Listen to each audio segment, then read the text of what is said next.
Welcome to our 20th anniversary year on Sewing with Nancy and to the start of my mini-series entitled Heart-warming Quilts. You'll learn 3 unique and streamlined patchwork techniques: strip piecing, foundation piecing, and fuse and stitch patchwork, all featuring variations of a heart motif. Here's our first quilt, the Heart-warming Log Cabin. Replacing the traditional red center block is a pieced heart block with interesting detail in the sashing and borders. The process is enjoyable. Discover the joy of traditional quilting next on Sewing with Nancy. Sewing with Nancy, celebrating 20 years of Sewing with Nancy Zieman, is brought to you by PFAFF, the largest European producer of sewing machines. PFAFF's creative line of sewing machines and Hobbylock sergers are simply the best. Ginger, a tradition of quality in scissors and shears for home, classroom, and industry. Ginger scissors and shears are the choice of professionals. Madeira, superior quality threads from Germany, specializing in embroidery, quilting, and special effect threads, because creativity is never black and white. Prim Dritz, the source for sewing and quilting notions, including products by Dritz, Collins, and Omnigrid. Amazing Designs by Great Notions, your one source for home embroidery and design software. Over 200 disc pack collections currently available, including designs by Nancy Zieman. Koala Cabinets from Australia, quality crafted, fully assembled sewing furniture, designed for maximum storage in minimum space. Rowenta, professional performance and beautiful results for all types of ironing, the choice of professionals. And Nancy's Notions Catalog, featuring specialty sewing books and unique, hard-to-find sewing notions and supplies. I'm certain that many of you are familiar with the log cabin pattern. Well, we've taken liberties with that pattern, changed the center blocks, making them much larger, and adding little extra shapes to the corners, very easily pieced to get a variation of the heart-warmed log cabin quilt. You'll need 3 basic colors, as you can see from our finished lap quilt. This is about 62 inches square, and the yardage that I have for you is for that size of quilt. For the center block, for the heart shape, I've chosen a 1 yard of the pink fabric, 2.5 yards of the fabric that surrounds the heart shape, and then the accent fabric is about 1 yard and 3/4. Again, this will vary according to your size that you'd like to create.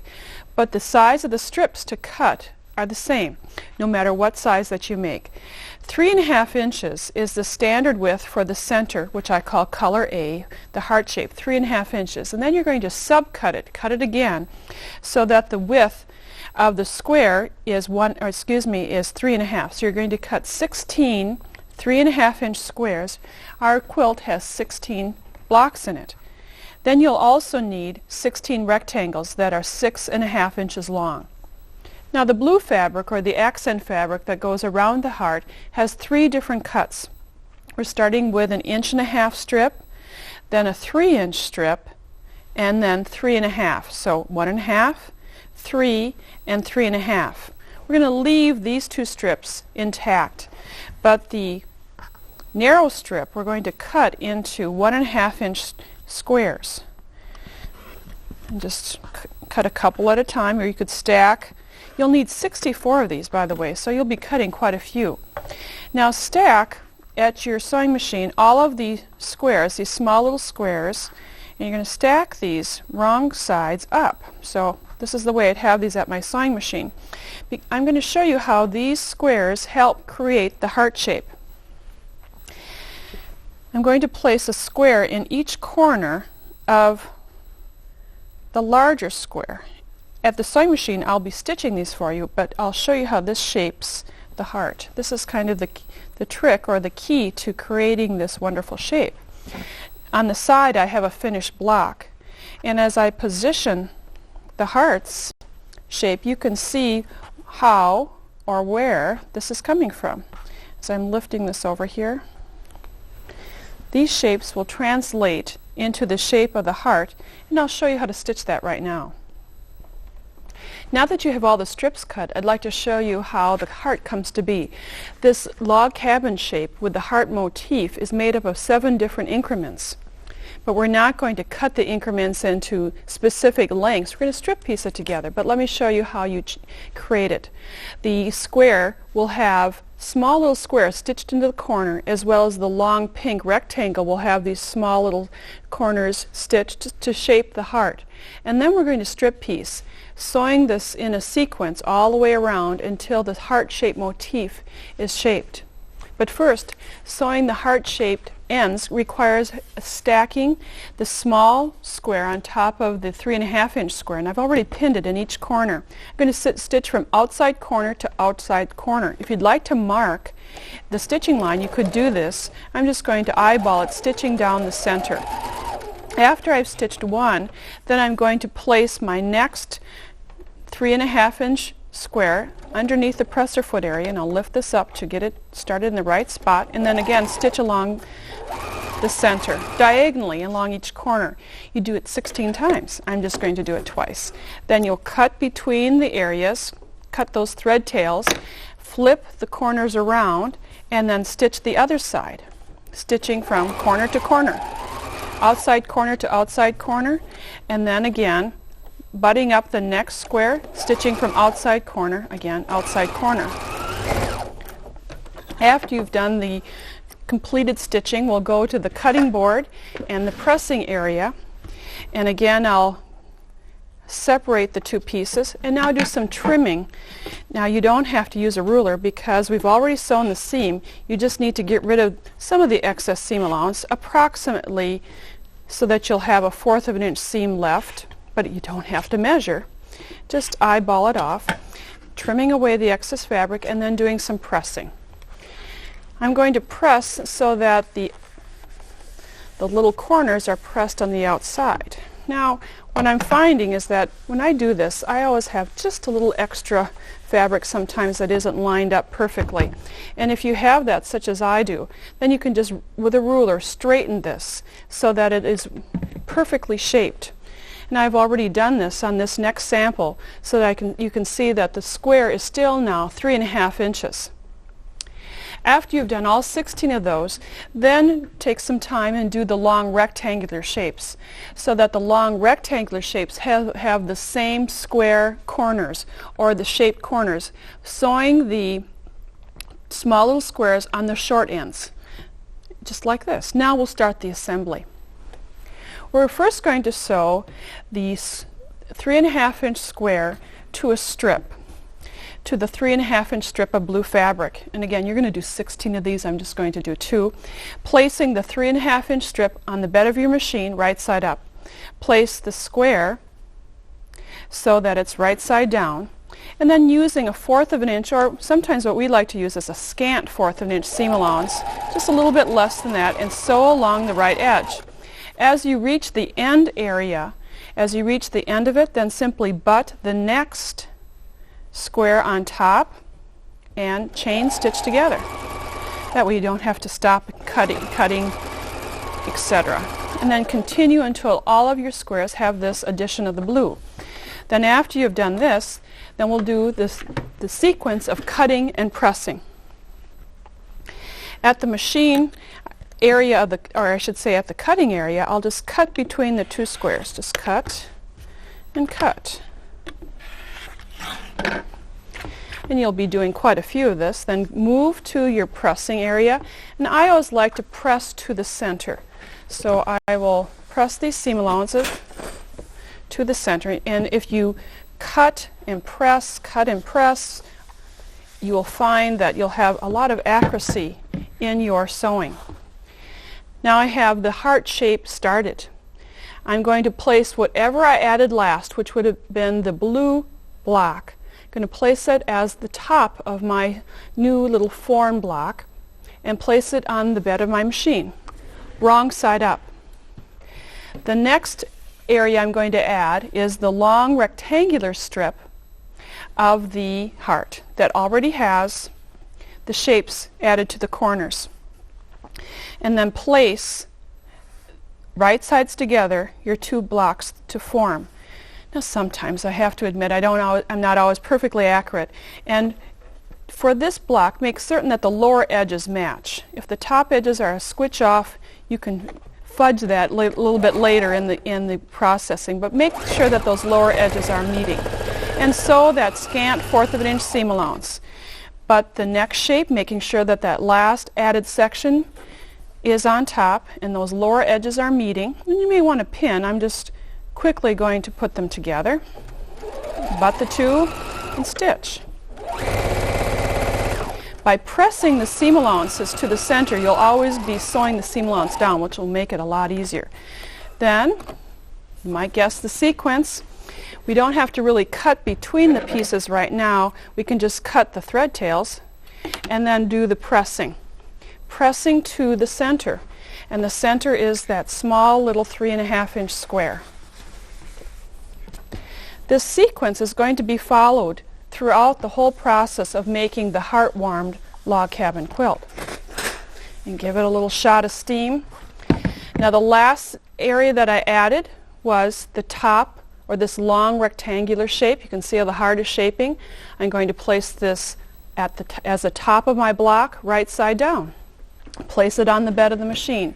Now the 3-inch strips, you're going to have quite a few of those cut. Place it right side up on the bed of your machine, placing your block on top, right sides meeting. And now we'll chain stitch all together. Again, the same seam allowance width. Just be consistent. And my presser foot is 1/4 of an inch wide, which makes it very convenient. As I'm reaching the end of one block, I place my next block, butting the edges together. And then we'll just give it a little bit more power and sew some more. All right, so you'll be sewing more blocks than I am. But we'll go now to the machine area, the cabinet area that has the cutting surface. And whoop, we'll just cut this shape or cut between the two. And I think you got the routine now. We'll press the seam allowance to the center.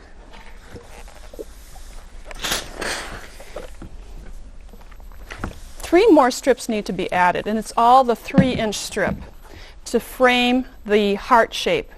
So since I added this strip as the last area, I'll take this to my machine, place the last added strip at the top, place the 3-inch strip on the bed of my machine, and add some more rows. As I mentioned, you'll need 3 more strips added. The 3 more strips will frame the heart so that there will be a strip all the way around the heart to give it the shape. Now I'll go to the table and show you how to trim it.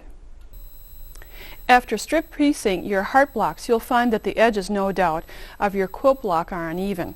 Just use a square ruler, line it up on your cutting mat, and make certain that all of your blocks end up the same size.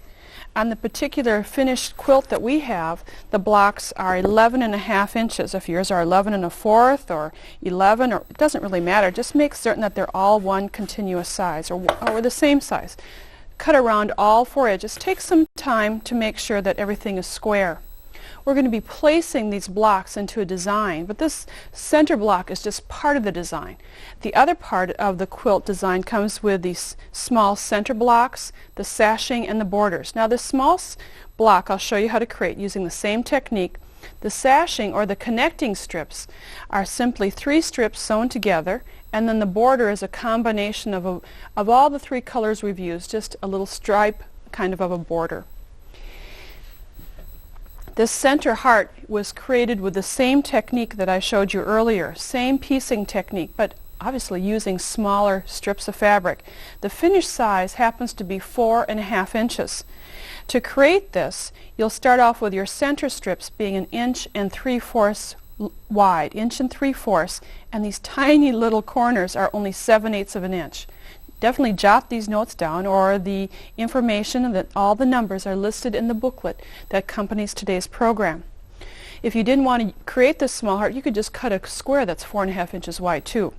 The sashing strips happen to be 2 inches for the green and 1.5 for the blue, sewn together, and then cut that same 11.5 inches that I referenced, the same size or length as the block. And then you kind of place all of your elements out on your table or your dining room floor, wherever you may like to lay out your quilt blocks. and just to see the design that you'd like, configuration, which way you'd like your hearts to lie. And I think this is where it starts to come alive and be fun. In the particular lap quilt that we had 4 heart blocks down, 4 heart blocks across, and there were 9 small heart shapes. When I sew this together, generally I do columns stitching. I stitched everything in a column, the block, the sashing, the block, etc. Then stitch the sashing to the small block, to the sashing, and then repeat the process. After I have all the columns stitched, then I sew the columns together to create the larger quilt. You can then attach a border shape and use the border of your choice. We just attach small little strips together, sew them together and put it all the way around the quilt. Now I'll show you some quilting ideas. After piecing together the top of your quilt, then layer it, adding their batting and backing and securely pinned together. Now it's time to do 2 types of quilting. These are options, but I think you'll enjoy seeing the finished quilt and the options that we have. The free motion option is the most evident, where you can see the feather shape heart that goes around the pieced heart. It's very attractive. Actually, this design just stitched on a square fabric would be very attractive. But before doing the free motion stitching, you'll find that on the back you can see that there is straight stitching, stitching in the ditch. This stitching was accomplished from the right side of the quilt, securely pinned together, stitching in the ditch of the seam, right where the seams meet, around the large quilt shapes to keep the layers together. Now to get this shape, the feather shape for the free motion stitching, you'll find it in the book that accompanies the program, or use your favorite stencil design. Trace it onto some tissue paper or some special free motion quilting paper. Since we have 16 hearts in our quilt, we need 16 papers. So rather than tracing 16 times, trace once. And then take the thread out of your machine and then stitch around all of the design, and you will needle punch, create holes in the paper so that you only have to do this one time. Securely pin the tissues on top of your quilt blocks. I have a pillow top that's been layered and quilted that I'm going to do the free motion stitching for you. On this particular quilt block, we've already done the stitching in the ditch, you can see from the underside, securing the layers together. Now my machine is set up for free motion stitching. Lowered feed dogs, I have a darning foot on the machine, I have a straight stitch, slightly loosened the top tension, and now it's ready to do the stitching. This stitching can be accomplished very easily just by guiding the fabric underneath the feed dog area. Because the feed dogs have been dropped, you are controlling the stitching. And this, I find, once you get into a rhythm, sewing rather quickly, or at a fast speed I should say, but moving the fabric slowly gives you a very even pattern. Now I'm using contrasting thread. You would use thread that matches your background, or in this instance, the blue fabric. So now you'll be able to see all my imperfections here, but I find it really fun to do. So slowly go around this. Now tissue paper, or the special quilting paper, is perforated by the needle. So it will come out very easily, and I'll just finish this small little section. And as I pull this up, you'll see how my stitching was accomplished. Now after doing the stitching, then tear it away. And with a little time, maybe you'll need a tweezers in some of the areas, but you will find that then your quilt stitching is complete. So whatever method you choose to do, whether it's stitching the ditch or free motion quilting, it's a great way to finish a quilt. Hi, I'm Mary Malari, and it's been my pleasure to be a guest on Sewing with Nancy many times. I'd like to congratulate Nancy Zieman on 20 wildly successful years on television. During this first program of Heart-warming Quilts, we used a variation of the log cabin concept. By simply stitching across the corners, adding little squares, we shaped a heart, and then used the log cabin concept of creating this charming design. At home and at my studio, I sew with Koala Cabinets because of their perfect design. There's no waste of time in getting started. Because of the Koala Soft Touch Airlift system, the machine quickly and gently raises to the perfect sewing position. The design allows me to sit directly in front of the needle in clear view of my work with no strain on my neck or back. And Koala has a place for all my favorite notions and supplies. I always feel more efficient and more motivated to do my best work when my space is organized. A perfect design, that's why I sew with Koala. Here's a look at Rowenta's steam generator, an iron I use in my home and at the studio. The steam generator features a lightweight iron and a 33-ounce water tank for steam on demand. Continuous steam is available at a touch of a button, generating twice as much steam as a conventional iron. I use the vertical steam feature for final pressing and when creating home decorating projects.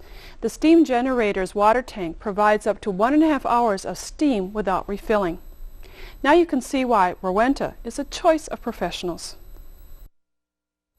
Here's a hint from Ginger. When I'm adding a decorative touch to a project and I need to trim really close to decorative edge stitching, an applique scissors makes that job easy. The curved handle ensures a comfortable hand position and eliminates stress on my hand and wrist, while the large bill efficiently lifts the fabric I want to trim away. I also use my applique scissors when I'm doing reverse applique, for trimming fabric from behind lace, for grading seams, and to trim quilt batting. An applique scissors is the right tool for trimming away anytime, anywhere. Here's a hint from Madeira. Machine embroidery is a great way to personalize garments and home decor. When I do machine embroidery on garments for my sons or for the home, I want the thread that can stand up to the rigors of high-speed stitching as well as the challenge of repeated laundering. The new ColorFast polyneon thread fits both criteria. I'm especially pleased with the continued brilliance of polyneon, even after repeated exposure to sunlight, chlorine, and machine washing. This 40-weight polyester filament thread also is extremely strong, so it resists abrasion and breakage.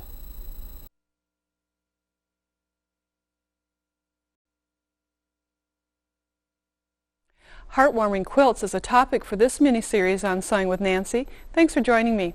During this series, I'm detailing 3 patchwork techniques, which all feature the heart motif as the design element. This show's feature is foundation piecing and the Mended Heart pattern. This quilt is a lovely way to say you care when you can't find just the right words. The quilt was created with Sew for the Cure fabrics featuring the customary pink tones. Discover the joy of foundation piecing next on Sewing with Nancy. The premise of foundation piecing is stitching on paper as your guideline. It eliminates the use of templates and gives you great accuracy. You can get very unique designs with foundation piecing. We're using, as I mentioned, the Mended Heart design. You can use these techniques that I'll be giving you with any foundation piecing technique, but we're going to be using this pattern that's given in the reference booklet that comes with today's program. You will find with every foundation piece pattern that the pattern printed is the mirror image of the result. Notice this long section happens to translate to this rose section. It's the flip image. You sew from the paper side, placing fabric underneath the paper, and that gives you this mirror image look. It gives you accuracy, as I mentioned, but you don't always see what you're sewing. I'll show you how that goes in a few minutes. But before I do any sewing, I make some photocopies. Photocopy as many blocks as you're going to be creating, plus 2 more. One you'll need to make a mock-up, the other you'll need as a rough pattern. I've used photocopy paper, or you can purchase special transparent paper that makes it a little bit easier for you to see through to the underside, but either type will work. Now, as far as mocking up a design, I have 2 samples. I just tried 2 different designs, pinned them to the fabric to see what combination I'd like. The beauty of quilting and sewing is that you have many options because the different fabric choices gives you these opportunities for different looks. So keep this one mock-up just the way you see it, so you use it as a reference, kind of as your pattern. And with the other extra photocopy, cut out all of the elements. Here I've cut out section 1A, and it's numbered, cutting along the solid line. And I would cut out 2A, 3A, 4A, and all the other corresponding pattern pieces. I quickly measured before making this pattern. My widest pattern piece, my widest section is about 3 inches.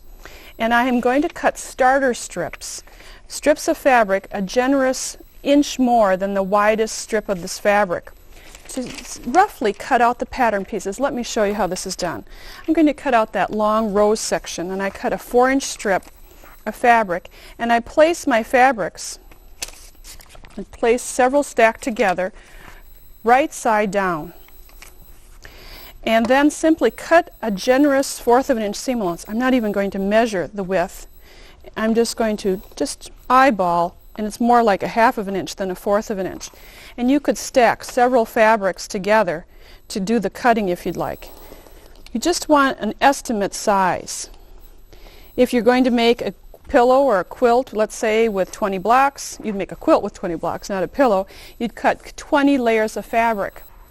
Underneath my quilt, I have all the pre-cut pattern pieces or fabric pieces.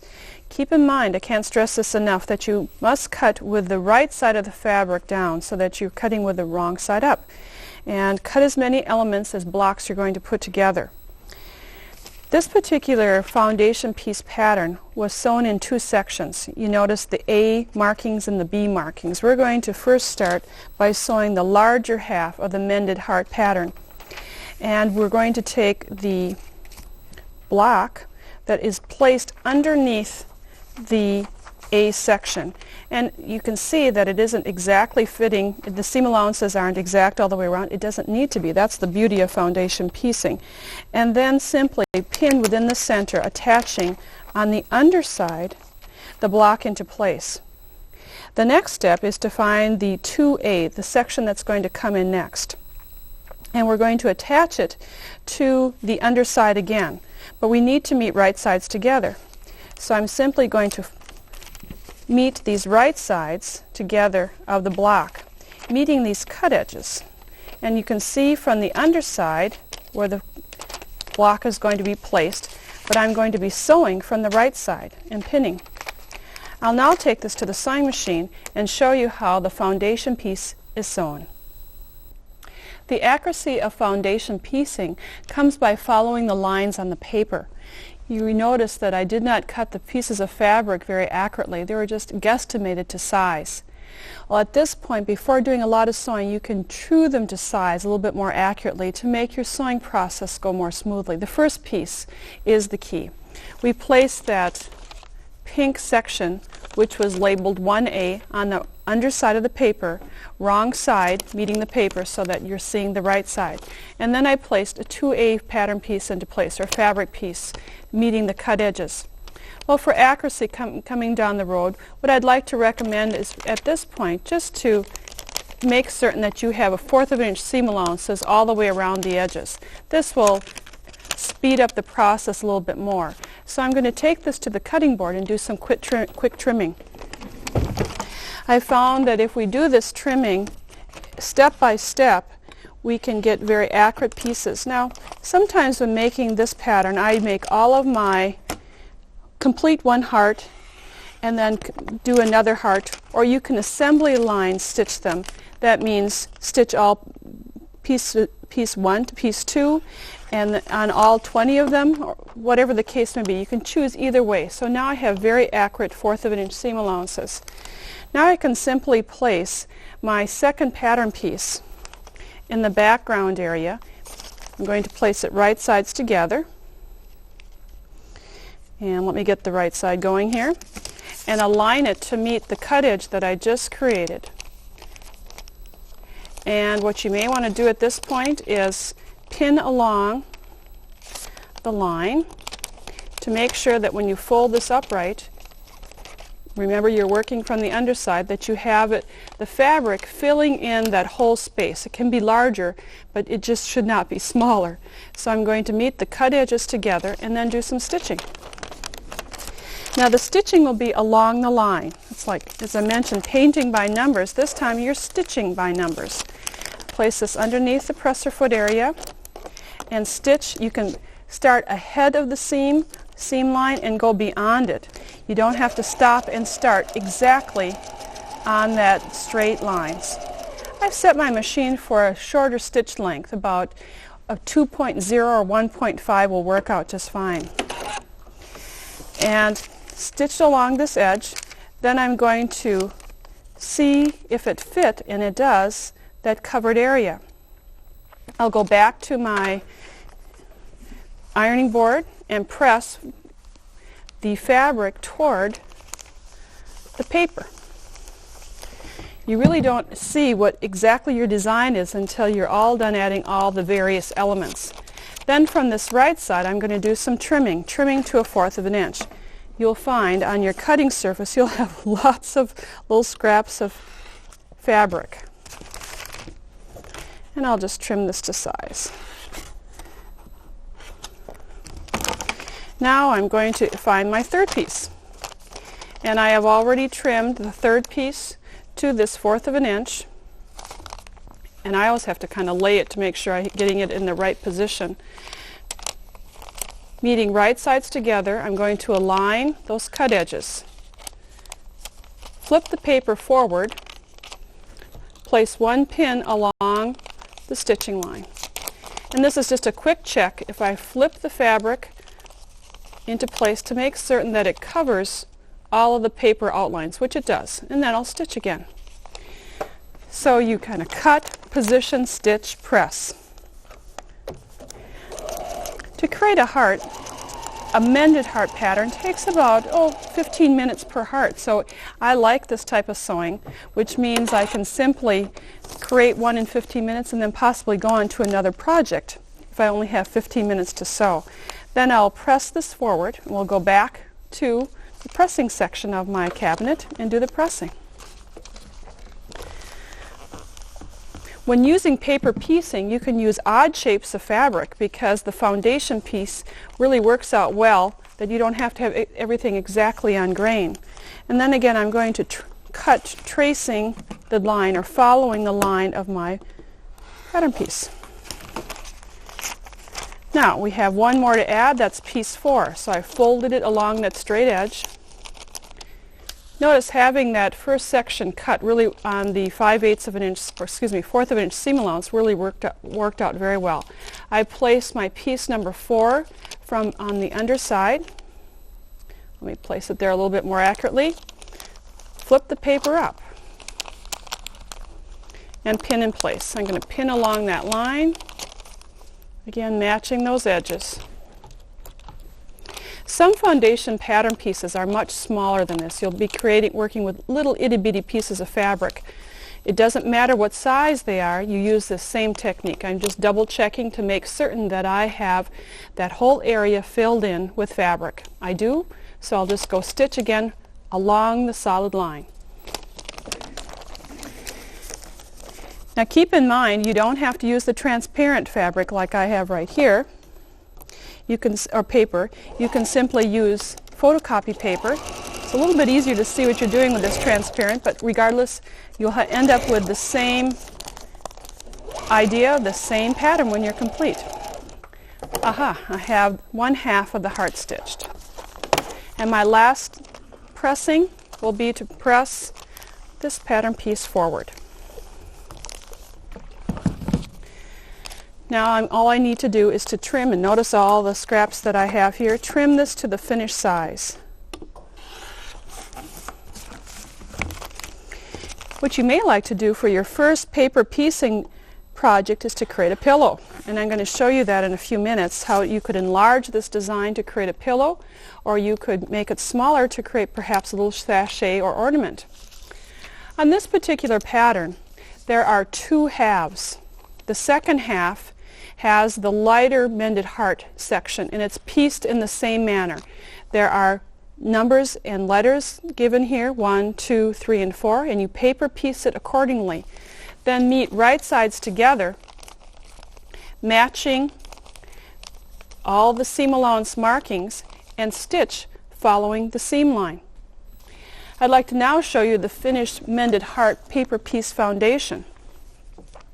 On this particular sample, we've stitched along this particular seam, stitching right over the paper. It really gives you great accuracy. Then using your point of your pin or a stiletto or seam ripper, just follow that point along your stitching line and perforate all the edges. Now, the advantage of using a short stitch length will aid you in tearing away the paper. Now, this happens to be photocopy paper, so it's a little bit heavier, but you can see how this tears right away. So some night you can have your kids help you, your grandchildren help you tear away all these extra papers, and after you have torn them away, then we'll be sewing them together. I'll be showing you different sashing techniques. By using a shorter stitch length, you're not going to harm at all your seam allowance. It will not weaken the seam. And I have half of it torn away, and it gives a very nice subtle area. The beauty of the paper piecing is that everything will match very accurately. Notice these very sharp points. It's just because I stitched following the line. Now I'll show you how to sash the quilt together and do the finishing techniques. The beauty of foundation piecing and changing the size of your quilt blocks is that there isn't any measuring. It's all with a touch of a button. You're going to be photocopying your foundation pieces onto paper, and if you'd like a larger design, a smaller design of any of your foundation pieces, just simply change the enlarge or reduce button on the photocopy machine at your local library or at your business, wherever the case may be. But this was the traditional size that I've used in this pattern for the block that we just pieced, and here are two other options made much smaller and much larger. And we really didn't require any other measuring, just changing the enlargement size. You can see the dramatic changes in these blocks. I'd like to point out some of the fabric choices and some techniques about working with different fabrics. For example, this smaller block size. In this block size, we have some interesting combinations, a much more subtle look to this design. Notice the plaid, large plaid. When working with your starter piece, remember you find your largest piece, which would be about 2.5 inches wide in this instance, then cut a starter strip 1 inch wider. And this piece was cut 3.5 inches wide on the diagonal or on the bias.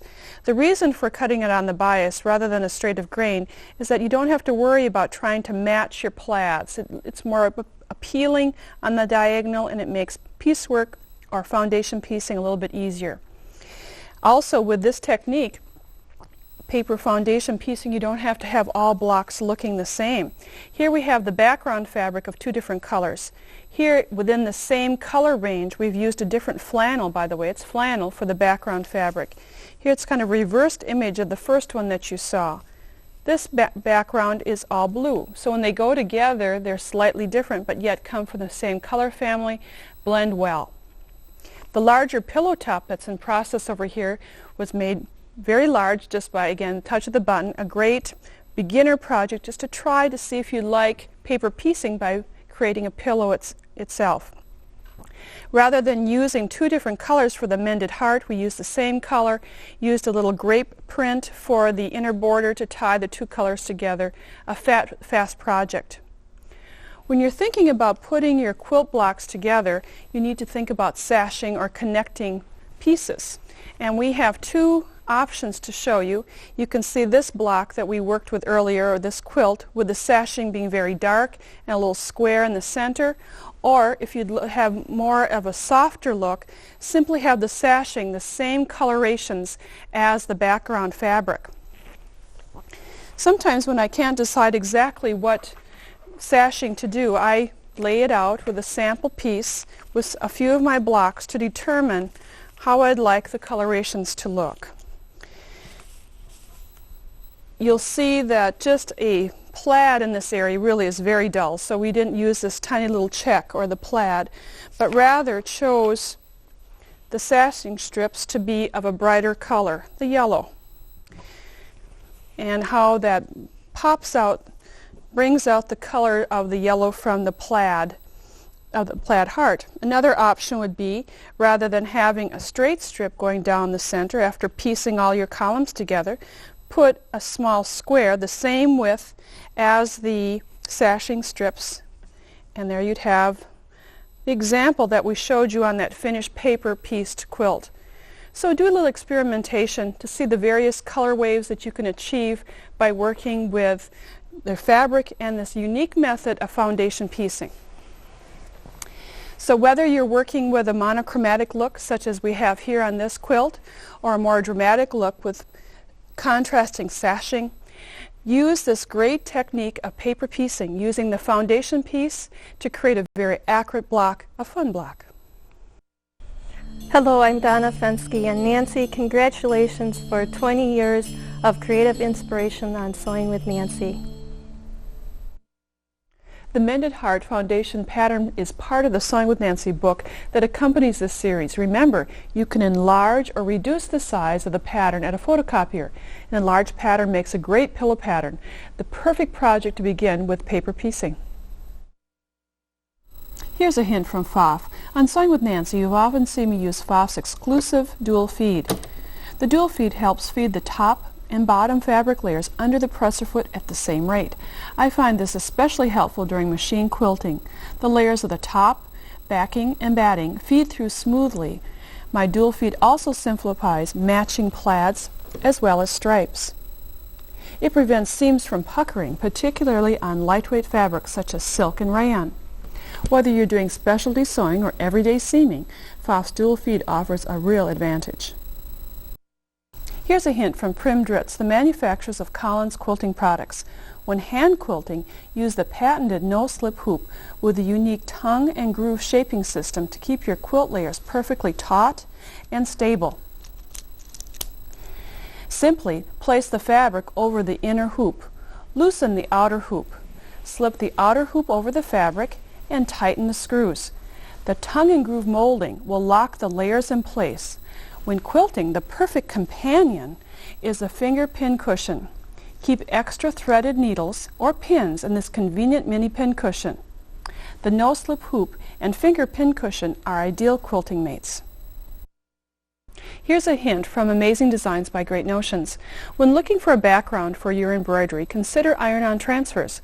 Iron-on transfers from the Amazing Designs Embroideryscape line eliminate the search for the perfect fabric. The iron-on transfers act as a backdrop and let you add the detail with your embroidery. I've created this garden scene with two iron-on transfers, the tree and the cottage, while the embroidery is from the Memories of Home embroidery card. The bird bath, trellis, and inviting garden chairs complete this garden scene.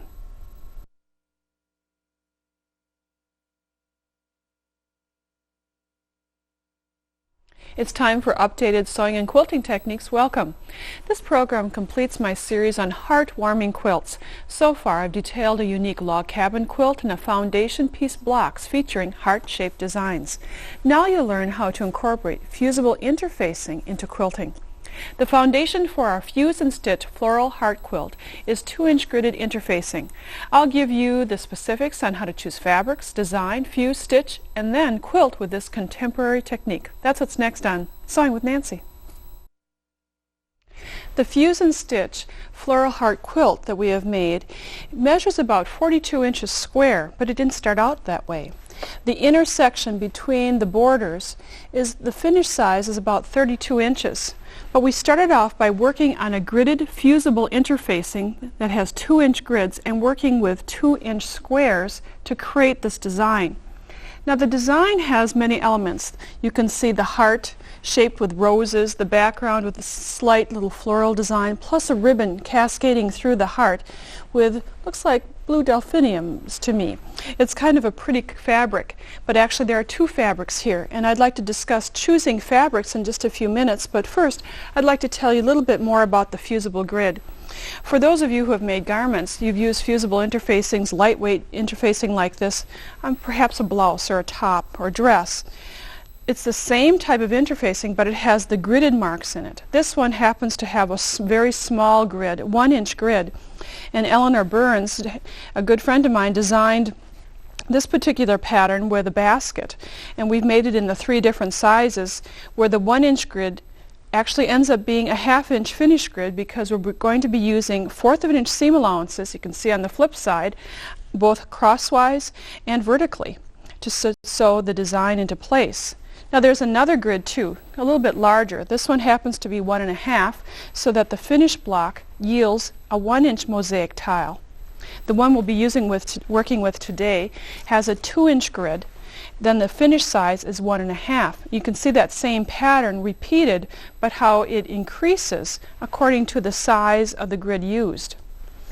So the gridding is what you'd like to work with first, and then choose the grid you'd like. We'll give you the instruction or the pattern to use in the book that accompanies the program, and you can trace it onto the fusible side, the rough pebbly side, not the gridded side. You're going to be sewing on the smooth side, fusing to the pebbly side of the interfacing. So draw the design. Now we've drawn it in black. It seems to work all right. We used a relatively medium color tones in the medium shades. If you're going to be working with white, perhaps you'd like to trace this with a yellow pen or a blue pen instead of a black pen. Now for the all-important fabric choice. This is the time that you want to take some time to do this, is what I'm trying to say. Generally, you'll start with an all-over floral. This will be your key element.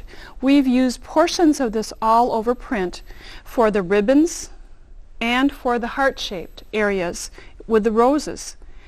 But notice it has a light green background. We've chosen a complementary print to work with the same background color so that we could have blending strips or blending pieces of those mosaic tiles to make this heart not appear so static, but rather very free form and flowing. Cutting is simple. It's just 2-inch cuts. So to get the 2-inch squares, you're going to cut 2-inch strips and then subcut it into 2-inch squares. What I like to do is, after cutting the 2-inch strips, is to fold the strips or lay them outright so that I have all the strips about 45 inches in length, and I have the strips meeting wrong sides together. And then subcut these into 2-inch squares. So I'll just get these aligned, make a clean cut to begin with, and then cut. After you've done the initial cutting, then you're going to do some sorting. I liken this type of quilting to putting together a puzzle. We used to do this as kids, put puzzles together, leave it out on the coffee table, and as you'd walk by the puzzle piece, you'd kind of stop and put one into place. So that's kind of what we did when designing this in our sewing room. Several of us who were working together would look at the area and say, I think we'll change a piece here or there. And that's exactly what you can do. There are no right or wrong areas. What I'd like you to do first of all is to do some sorting, and to sort pieces so that you have the large floral prints together, so that they're all stacked together. And these large floral prints are going to be stacked in the areas of the heart where most of the square is completely enclosed. So you want the large floral prints in these areas where that's what you'd like to see, just that rose section. And as you're kind of laying these down, you might want to move them around so that you get the best view possible. Now here's a beautiful one that's all just complete rose shape. I'll just place it into those areas. Now after you've filled in, and I'm not going to do the whole thing, but the entire rose sections, then what you're going to need to do is look at some blending strips or blending squares. Squares that have portions of the pieces have flowers in them, and portions of them kind of blend right out. So to get this portion at the top blended, I'll just use so that my green area is coming upward. And this is a time when you're really going to have to go slowly and just play with this. It's not something you put together very quickly. In the area where you do not want any floral areas, then you put a very solid background strip. Now sometimes you need a specific look to that design, and what I'd like to recommend that you do is cut a little window. Cut a 2-inch square from an index card, a recipe card, and then draw a 1/4 of an inch seam allowance so that you can find exactly the shape or color from your strip that you'd like. Let's say you want a solid rose area. Well, then you find that within your square and just cut maybe a single square to get that rose positioned. You know, we have that 1/4 of an inch seam allowance because later I'm going to be doing the stitching with a 1/4 of an inch seam. Now I'm just giving you kind of the basics right here, but let me fold this back and show you one that we have laid out. taken a little bit more time to do the laying out of the pieces. And as you look closely to this, you can see how some of these blending strips are so important. Here's a solid, full floral square, followed by a half of a floral square. Then the other half had the green background. And you can see how that rose shape as well as the heart shape comes to your mind because you've done the blending properly. In the corner of this design, we have a cascade, a nosegay of flowers. This was just kind of a nice way to use some of the chrysanthemum portions of the design. And you can see down the center of this that we do have the ribbon going down very nicely out of the blue fabrics. Now after you have this positioned the way you'd like it, then work on a Turkish towel. We used a Teflon sheet I was working on before and fuse the quilt squares down. You don't have to do pinning, you can just press these into place. Sometimes I find you might need to go back a couple of times and press, just to make sure they're pressed firmly. And just keep pressing them all down. Now we're going to do some sewing a little bit, but I'd also now like to point out that you may not always work with 2 fabrics like I showed you right now. You may need 3. This next sample shows a beginning of a very small little heart with background fabric with black as the basis. And let me show you the 3 fabric styles that we chose. Here's the full floral. And if you look at this area, you can see that the black doesn't show much in the floral area. You would just get perhaps one of these zinnias or daffodils in this section. But then you need a blending strip or a blending square. And those squares could easily be cut from this particular fabric because you could get a portion of the tulip. Even though it is not the same design, it will work in this instance. And then you could also just use black as a solid background instead of using a background that has a fleck of a flower. Well, we've started on a very small heart pattern right here to show you how the design is starting to take shape. Using the full floral design in the center of the heart. Notice the blending strips, how portions of the squares are black. But then to save time, here's my favorite idea, and that is to use a strip that is 2 inches wide, or if your grid was 1.5, you'd cut a 1.5 inch grid, and instead of cutting squares where you need to cover a lot of space in a great hurry, for example, here was another one, we would just put a strip and we place it down. Then after getting this entire piece firm into place or positioned correctly, then we just do the pressing again to fuse it into place temporarily to hold it from basting. Now I don't want to go too far, otherwise I'll have interfacing on the bottom of my nice iron, but here we would just fuse it down and I'd be ready to do the sewing. So with some time of like putting together a puzzle using a full floral, a design that has part floral, part background, you can create a great fuse and stitch quilt design. So far I've done a lot of cutting, positioning, and fusing. Now it's time to do the stitching, a lot of straight stitching. I'd like to show you again our sample, which started out being 24 inches square, and all the 2-inch squares have been fused to the fusible side of the grid. Now I'm going to sew the vertical rows and then the horizontal rows. I'd like to show you just the process so you can kind of appreciate what the next steps are. This next sample shows all of the vertical rows stitched, following the gridded markings on the back, and you can see that heart gets pretty linear in appearance. After stitching those rows, then you're going to press and stitch in the opposite direction. This sample is partially stitched, stitching the horizontal guidelines, along the horizontal guidelines. What started out as 24 inches now ends up being 18 inches wide, so you'll see you'll reduce the size quite a bit. 1/2 inch per block is exactly what happens.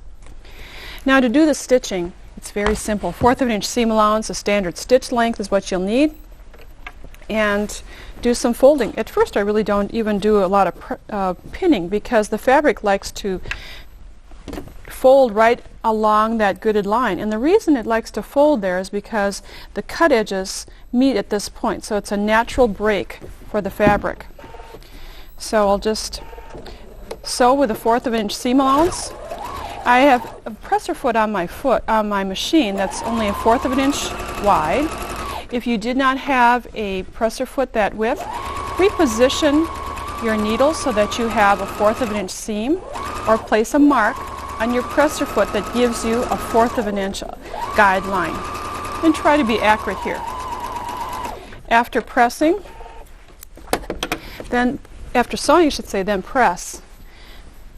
As with garment sewing, I like to press flat and then press to one side. And double check at this point if you've caught all of the vertical edges in the seam. Of course, the horizontal edges haven't been sewn yet, so those will be raw. But just stitch all of the edges at one time. Then after sewing all of the rows in one direction, you can do horizontal if you'd like to. It doesn't really matter, just one at a time. Then go to the flip side and do some clipping.